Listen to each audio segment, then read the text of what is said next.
வணக்கம். இந்த பதிவு ஸ்பைசஸ் பற்றி, அதாவது மசாலா பொருட்கள். இந்திய சமையலில் தென்னாட்டு சமையலாக இருந்தாலும் சரி, வடநாட்டு சமையலாக இருந்தாலும் ஸ்பைசஸ் இல்லாமல் சமையலே இல்லை.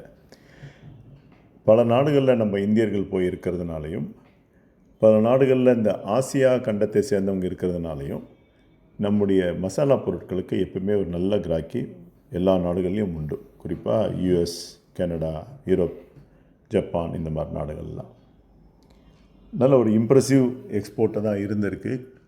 சொல்லப்போனாக்கா 22, 23 வந்து $4 பில்லியன் அளவுக்கு எக்ஸ்போர்ட் ஆகிருக்கு.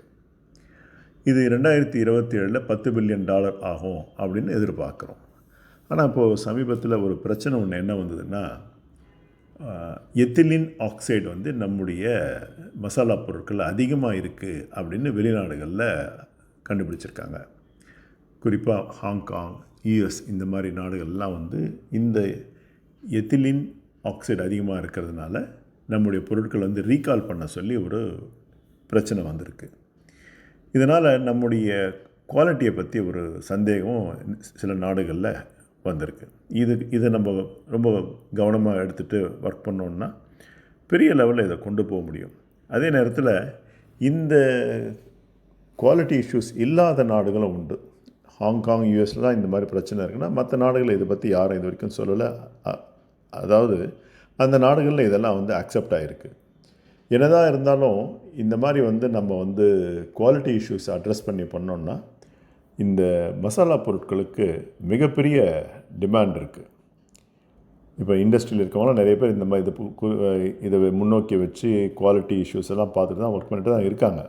ஆனால் ஒழுங்காக நம்மளால் பண்ண முடிஞ்சால் இந்த மார்க்கெட் வந்து $10 பில்லியன் மேலே இருக்கலாம் அப்படின்னு எதிர்பார்க்குறாங்க 2027.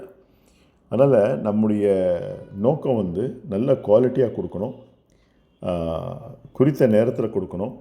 அவங்க கேட்கும்போது போய் நம்ம வந்து அவங்க பொருட்கள் வாங்குற மாதிரி இருக்கணும். இப்போ சமீபத்தில் நான் ஜெர்மனிக்கு போயிருந்தப்போ கூட நம்முடைய மசாலா பொருட்களை டர்க்கி அவங்க நடத்துகிற கடைகளில் இருக்கிறது இல்லை. இந்தியர்களோ இல்லை பாகிஸ்தானியர்களோ நடத்துகிற கடைகளில் தான் நம்முடைய மசாலா பொருட்களை வச்சு விற்கிறாங்க.